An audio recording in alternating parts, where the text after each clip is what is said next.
Hi everyone, आप सब कैसे हैं? आई होप आप सब अच्छे होंगे। तो आइए हमारे इस नए YouTube channel Haider Ali classes पर आपका स्वागत करते हैं। तो चलिए आज हम लोग थोड़ा केमिस्ट्री पढ़ लेते हैं। केमिस्ट्री का टॉपिक है एटॉमिक स्ट्रक्चर। तो आज का टॉपिक है एटॉमिक स्ट्रक्चर। एटॉमिक स्ट्रक्चर में हम लोग पहले जानेंगे atom and molecule.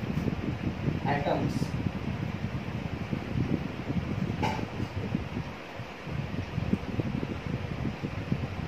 And molecule.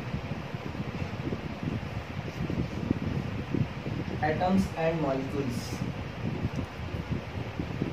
तो नॉर्मली आप लोग तो जानते हैं एटम्स होता क्या है। तो वैसे किसी भी एलिमेंट का जो सिंबल होता है ना, वो एटम कहलाता है। जनरली वर्ड में किसी भी एलिमेंट का अगर हम सिंबल को यूज करें तो सिंबल क्या कहलाता है? एटम। फॉर एग्जाम्पल जैसे ऑक्सीजन का सिंबल क्या है? O। हाइड्रोजन का सिंबल क्या है? H। नाइट्रोजन का सिंबल क्या है? N। कार्बन का सिंबल क्या है? C।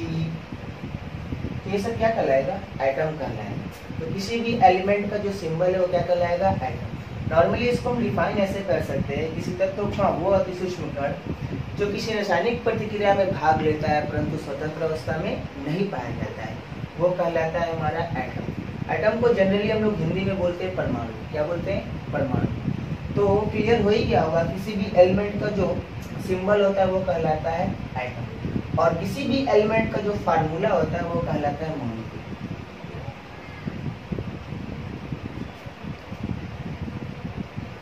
For example O2। देखिए ऑक्सीजन का सिंबल था O, लेकिन फार्मूला क्या है? O2। हाइड्रोजन का सिंबल क्या था? H, लेकिन फार्मूला क्या है? H2। नाइट्रोजन का सिंबल क्या था? N, लेकिन फार्मूला क्या है? N2। तो किसी भी एलिमेंट का जो फार्मूला होता है वो कहलाता है मॉलिक्यूल। क्या कहलाता है? मॉलिक्यूल। तो किसी तत्व का वो अति सूक्ष्म कण जो किसी रासायनिक प्रतिक्रिया में भाग नहीं लेता है परंतु स्वतंत्र अवस्था में पाया जाता है।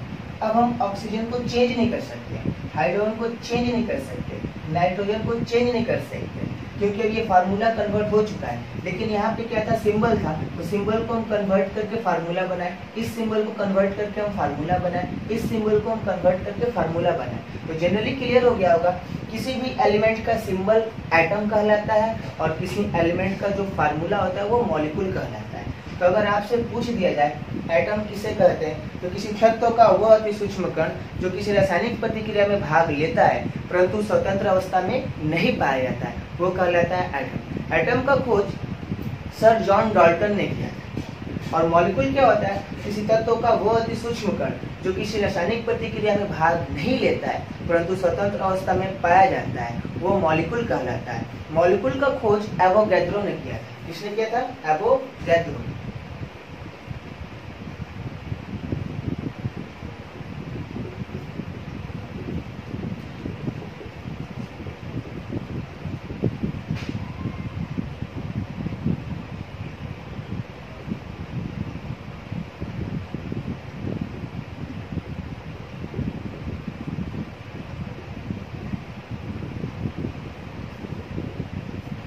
अगर एग्जाम में क्वेश्चन बन सकते हैं कि हु डिस्कवर एटम, तो आप बोल सकते हैं sir John Dalton. Who discover molecule, तो एवोगैड्रो। व्हाट इज एटम, तो आप बोल सकते हैं किसी तत्व का वो अति सूक्ष्म कण जो किसी रासायनिक प्रतिक्रिया में भाग लेता है परंतु स्वतंत्र अवस्था में नहीं पाया जाता है, वो कहलाता है एटम। जैसे O, H, N और C। अगर आपसे पूछ दिया जाए व्हाट इज मॉलिक्यूल, तो किसी तत्व का वो अति सूक्ष्म कण जो किसी रासायनिक प्रतिक्रिया में भाग नहीं लेता है परंतु स्वतंत्र अवस्था में पाया जाता है, वो कहलाता है मॉलिक्यूल। जैसे O2, H2, N2। अब हम लोग पढ़ेंगे types of molecule.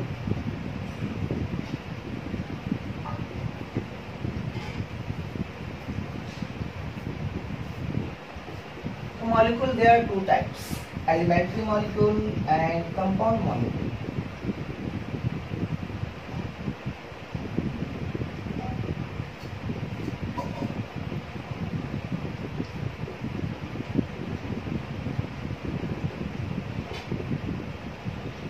Elementary molecule को हम लोग कहते हैं मौलिक कण और कंपाउंड मॉलिक्यूल को हम लोग हिंदी में बोलते हैं यौगिक कण। एलिमेंट्री जो सेम एलिमेंट से बना, जो सेम एलिमेंट से बना, तो वो अणु जिनका गठन एक ही तत्व के परमाणुओं से हुआ है उसे हम लोग कहते हैं एलिमेंट्री मॉलिक्यूल।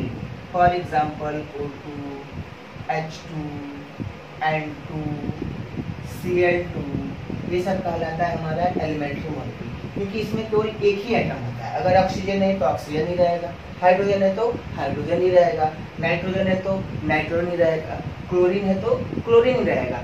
लेकिन अगर आप चाहिए कि नाइट्रोजन के साथ हम हाइड्रोजन का ऐड कर दे या क्लोरीन के साथ हम हाइड्रोजन का ऐड कर दे तो वो एलिमेंट्री मॉलिक्यूल नहीं होगा, क्योंकि जितने एलिमेंट्री मॉलिक्यूल होते हैं वे सेम एलिमेंट को अपने साथ रखते हैं। जैसे ऑक्सीजन हुआ अकेला है, हाइड्रोजन अकेला है, नाइट्रोजन अकेला है, क्लोरीन अकेला है, इसके साथ कोई और तत्व नहीं है। तो वे तत्व जिनका गठन, या ऐसे भी आप बोल सकते हैं कि वे अणु जिनका गठन एक ही तत्व के परमाणुओं से हुआ है उसे हम लोग कहते हैं एलिमेंट्री मॉलिक्यूल। कंपाउंड मॉलिक्यूल जिसको हम लोग कहते हैं यौगिक अणु, वे अणु जिनका गठन भिन्न तत्वों के परमाणुओं से हुआ है। बोलने का मतलब जो डिफरेंट एलिमेंट को मिलाने के बाद बनता हो उसे हम लोग कहेंगे compound molecule. For example CO2, HCl, NH3, H2SO4,